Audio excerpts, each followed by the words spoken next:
మీరు మిథున రాశిలో జన్మించారా? అయితే ఈ వీడియో చివరి వరకు చూడండి. మిథున రాశి గురించి పూర్తి వివరంగా తెలుసుకోండి. అసలు మీరేంటి, మీరు ఏ నక్షత్రంలో పుట్టారు, ఆ నక్షత్రం వల్ల దాని స్వభావం ఏ విధంగా ఉంటుంది, కొన్ని విషయాలు తెలుసుకోండి. మీరు కనుక మిథున రాశి మృగశిర నక్షత్రంలో జన్మించారా? 3, 4 పాదాలు వస్తాయి. Super, excellent. మృగశిర నక్షత్రం అనేది ఎక్సలెంట్ నక్షత్రమే. అయితే మిగతా నక్షత్రాలతో పోలిస్తే, అంటే ఇప్పుడు నెక్స్ట్ ఆరుద్ర నక్షత్రం 4 పాదాలు ఉంటాయి. ఆరుద్ర నక్షత్రం 4 పాదాలు. పాపం ఆరుద్ర నక్షత్రం అంటే పరమశివుడే జన్మించవచ్చు. మీరు జ్యోతిష్య పండితులే కానీ భారతదేశం కాదు, ప్రపంచ దేశాలలో ఆరుద్ర నక్షత్రం గురించి ఒకసారి అడిగి చూడండి. సర్వ కష్టాలు ఉంటాయండి, నష్టాలు, కష్టాలు, ఇబ్బందులు. ఒక విధంగా చెప్పాలంటే ఈ క్రికెట్లో సెంటర్ ఫీల్డర్ ఎట్లా ఉంటుందంటే, ఒక సెంటర్ కర్ర ఉంటుంది చూసారా, 3 వికెట్లు ఉంటాయి, మధ్య వికెట్. ఎవరైనా కూడా ఈ పక్కన 2 వికెట్లను ఏమీ కూడా చూడరు, సెంటర్ వికెట్ పడాలని చెప్పేసి బౌలింగ్ వేస్తారు.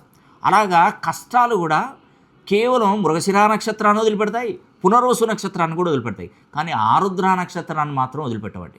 నిజం చెప్తున్నాను, ఆ పరమశివుడి సాక్షిగా చెప్తున్నాను, నా అనుభవంతో చెప్తున్నాను. మీరు మిథున రాశి ఆరుద్ర నక్షత్రంలో కనుక మీరు జన్మించినట్టయితే ఒక్కసారి మీ పేరు గోత్రనామం నాకు పంపించండి.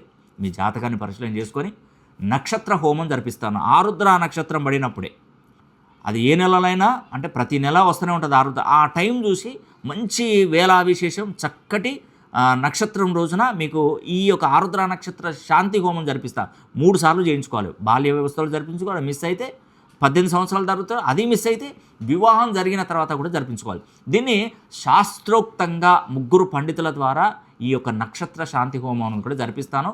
ఒకసారి ఇలా ట్రై చేసి చూస్తే ఉద్యోగంపై విజయం, వ్యాపారంలో విజయం, ఆరోగ్యంపై విజయం, విదేశీ ప్రయాణంలో విజయం, భార్యాభర్తల మధ్య సమస్యలకు విజయం, అంటే ఆ సమస్యలు తొలగిపోతాయి. అన్ని విధాలుగా మీకు మంచి జరగబోతుంది. ఖచ్చితంగా మీరు మిథున రాశిలో జన్మించినట్టయితే ఒక్కసారి నన్ను సంప్రదించండి. లేదంటే మీరు ఆరుద్ర నక్షత్ర శాంతి హోమం కూడా జరిపించుకోండి. మిగతా విషయాల గురించి మన ఆఫీస్ వాళ్ళని సంప్రదించండి.